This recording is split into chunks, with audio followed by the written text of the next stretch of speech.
I think our HOA president had a vendetta against our management company. The things I've seen in those board meetings, you'd be surprised. Some folks decide to make their last stand. That's obviously their playground to do that.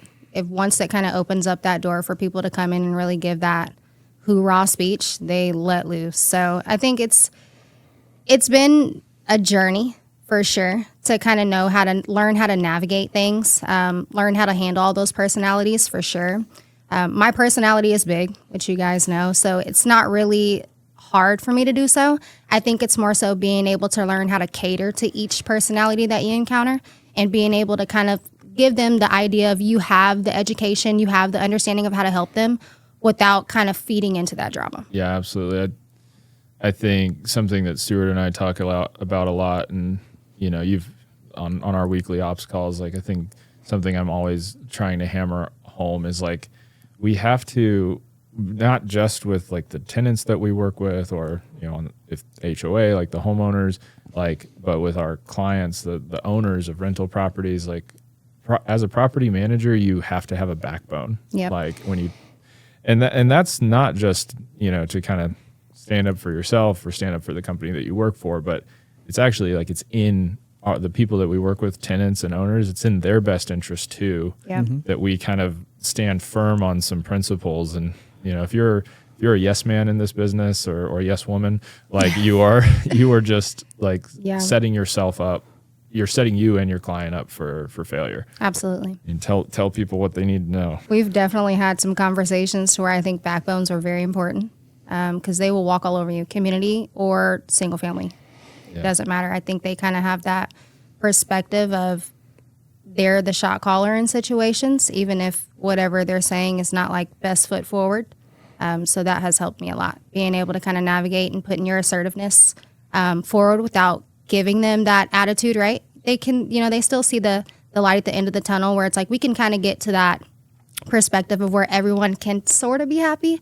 We can't make everyone happy, but I've definitely been in situations to where that backbone has helped a lot. So this is related to what we're talking about. I'm curious, what is something that you wish more people who like yourself previously, who before you got into management, you wish people knew about how the property management world works, how rental properties works? Like, what's just something you wish people understood? Yeah. I really wish that, which I know in a perfect world, people would have more patience. I think that when, homeowners or tenants, they reach out, they have this perception of it's like, she's mine. We only work together. It's like, it's just me and her or, whoever. And it's like there are certain things that we have to reach out and we have to do our due diligence to work with other people to get things solved. Yeah. But they don't see that. All they see is I've sent you notification that this needs to be done. And even though you're communicating with me constantly to try to let me know, hey, I'm working on it, it's never enough. They want it and they want it now. The instant gratification. Yep. Yeah. So I wish that people just kind of were able to, even if they just seen a glimpse of our day to day and they're able to kind of understand.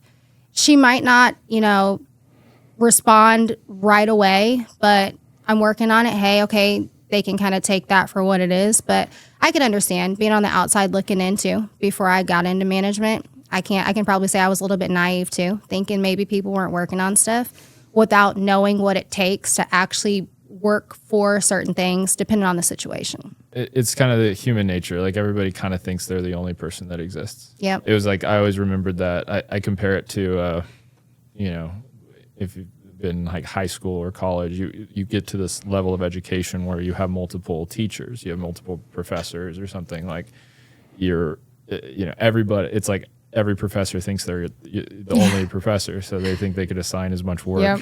And you should have all the time to get it done quickly. Yeah. And, this is due at the end of the week. But not knowing I got 5 other things that are due the same day. Yeah. Yep. Yeah. Property management can be very similar to that for sure. Absolutely. Yeah. Everyone has their own expectation of turnaround times and their needs. And you just kind of got to put that hat on and kind of navigate through. Yeah. But calendars have been my best friend. Learning how to navigate certain calendars, now that I'm kind of like spread across the board a little bit, has helped me too. Yeah. So I can't rely on my calendar in that. Yeah. Calendars and to-do lists. That was a theme Yeah. of a previous guest that we had. Like without them, we'd be lost. Yeah, goodness, for sure. Yeah, 100%. I think if somebody ever asks for a meeting with me, like it doesn't matter. I mean, you guys everybody knows who works with me because it doesn't matter if it's, somebody who I don't know from Adam that I just like met, online on social media, or somebody who reaches out as a prospective client, or it's somebody like internal, like Stuart or Amanda here. Like if somebody's like, hey, can we get a meeting on the books to talk about this? I'm like, here's my calendar link. Yeah. Like You take a look at it, yeah, because I'm just floating off what I got. Available. Yep. Because I just have to make sure. I think it's the most efficient way for everyone for us to just get a meeting on the books at a time that works for you, that works for me, and it's just so important to, like, if it's not on my calendar, it doesn't exist. Yeah. Yeah, like it's the only way to operate. Yep. That's a constant battle still.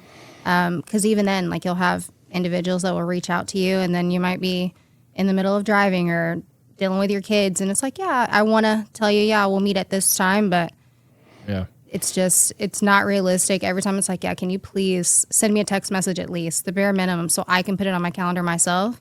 Because if I can't see it, yeah, it's in the abyss. I always train my active clients. It doesn't matter if we're actively putting offers in on properties. Like I just say, like, if we don't have something booked, assume I'm in another meeting. Yep. Like, because I probably am, or if I'm not, it's probably one of the few moments I have to myself, like throughout the day, where I can, eat or or like close my eyes for a second. Like, so I screen calls. I mean, like if I'm driving, that's probably the only time I might like answer if you call me like out of the blue. Yep. I'll pause my podcast and Chat with you for a minute. chat with you. But I will almost always, like, I'll text back immediately, like, hey, I'm busy. Here's my availability. Here's my calendar link. Yeah. I'm not ignoring you, but Yeah. Like, I see you called. Yeah. I'd love to talk to you, Yeah. but like, get on my calendar, because that's what the person I'm currently talking to did. Yep. Most likely. that's how they got me. Acknowledged, but can't help you right now. 100%. So, well, speaking of free time, so I know this probably doesn't happen a lot in property management, but if you have a totally free weekend, what's something you're doing with your time if you're not working? Yeah, if I'm not working lately, it hasn't been much. I have 2 kids, so typically if I'm not, again, how you said, taking just a moment to myself, just to, even if it's just staring at a wall, like I just need 5 minutes to myself. I spend a lot of time with them. So we're going all these cool places, doing all these cool things. So lately I've really been trying to hone in on the education side of things. As you guys know, I'm trying to work towards my license. So those little free moments, I would love to kick my feet up, but I know that right now I'm kind of in that, I call it gladiator school. So it's kind of like I got to put that foot forward right now. I know I can see the reward after. So yeah, that's what I pretty much dedicate my free time to. So when you're not working, you're working, is what you're saying. Pretty much, yeah. In a perfect world, I mean, I would shut all my electronics off and kind of just shove things to the back. I just think within the season of time right now, especially community-wise, it's not realistic. I see that slowness in our peak probably coming. I want to say once things settle off, like maybe Christmas time. Once the annual meetings are done. Yeah, those meetings. I could write a book on those meetings. Once the dust kind of settles, I think I would like to do a little bit more traveling, kind of spend some time, even if it's just for a weekend, just going some places and enjoying some few things, because I love to kind of check out new spots. But yeah, so when I'm not working, I'm working. No, I get it. I like that analogy, gladiator school. It's I mean, I think that's just it's very entrepreneurial kind of mindset to have. I'm taking on the hard times right now so I can have easy times later. Exactly. I'm building it up now, putting systems in place. That I can relate to that a lot, actually. It's all made possible with a good support system at home. Oh, for sure. Your foundation is huge. Yeah. I imagine your kids, because they're a little bit older, Yeah. they're probably nothing but supportive to you, I assume, right? Because they see, like, if you're not working your job, you're working on yourself. Yep. So I think that's Yeah. huge. I mean, obviously they still have that kid mentality where they're like, well, you can't play a board game with me. Write this for a second. Just give me 5 minutes and I promise I'll come. But no, they're great. I think they, like, even calls when I have to jump on meetings and I'm at home, if they're out of school, they kind of know if it's like my door's closed, I'm in my office, then they know, like, okay, give mama a little bit of time, but unless they need a snack opened or something, they'll pretty much be all right. I never understood that when I was a kid, when my mom was like, just leave me alone for an hour. Just a minute. It's like, what do you mean? Yeah. Why would I do that? Why would I do that? Yeah, yeah. What? You don't have anything better to do besides cater to me. What are we doing? Yeah. I know. Yeah, we have a dynamic with our son where it's like, I mean, I think it's just the nature of my job, and Lindsay's like he definitely spends more time with Lindsay, and I'm kind of like just like the jealous dad right now, which is like, I come home and he's like, what are you doing here? Yeah. And I'm like, You're in our space. I love you more than anything in the world. And he's like, I want mom. Yeah. I don't know what you're doing. Good But try. And then Lindsay is just like, I just need to get away from him for a while. Like, can you? And it's like, obviously she loves him like nothing other, but like, it's just, he's very obsessed with Lindsay. Yep. Yeah. Went through those phases too. I don't really think it ever dies off. But it does get better where they're not as needy, I'd say. But yeah, my kids didn't care about what dad was doing. He could be living his life and they're like, mom has 12 books in her hand. She's carrying groceries in. And I'm like, can you please stop? Drop they're everything. Like holding onto your leg. Yeah, he like does that to everything. Lindsay. I'm like, I'm just watching it. Like, can you stop? Like, you're being weird. You're being weird. No, it's like, I don't care. Yeah. It's nature of the beast of a mom for sure. So going back to the HOA conversation, I'm curious to go a little bit deeper into this because we just had our annual meeting in my neighborhood, and the HOA rep was there, and he was called on a few times. Yep. I'm curious, like, I'm sure they stress you out, right? And you probably don't necessarily look forward to those meetings. No, I love them. Yeah, but I'm curious, like, how often do you get up in front of a room of 100 people and have to speak? Do you enjoy that? Do you not enjoy that? Do you get called out? Do you get complained about a lot? Like, I think our HOA president had a vendetta against our management company. So we've been through like 5 reps in like the last 5 years. Yep, so I believe it. I'm curious about your experience like with those meetings. And yeah, so in a perfect world, again, annual meetings are the show of the community. Mm-hmm. The representative from the management company is strictly there to support, provide whatever the board has requested of them. And I mean, if it gets crazy enough to enjoy some popcorn in the corner while they go at it, but it's really just, it kind of depends on the community. I have communities that I work with and they're just like, hey, Amanda, sit in the corner, enjoy yourself. Mm-hmm. We'll kind of do the vote, do those things, and then you just tally up what you need to, and then you get out of here.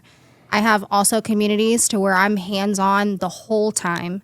And I think that's just the nature of me too. I feel like I'm always going to be helpful in a situation to where I can be.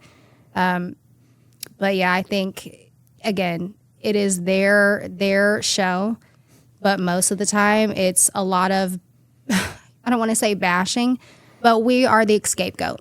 Yeah. Right? So if you have someone in a situation when you're in a room full of people and you're in the hot seat, if I have an scapegoat, they're going to use it every time.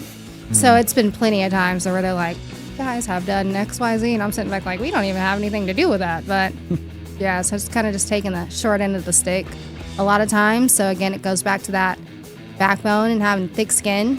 Can't kind of let that stuff bother you because, again, they're in that hot seat and they're just trying to get out. Sometimes. You can check out our full library of episodes wherever you get your podcasts.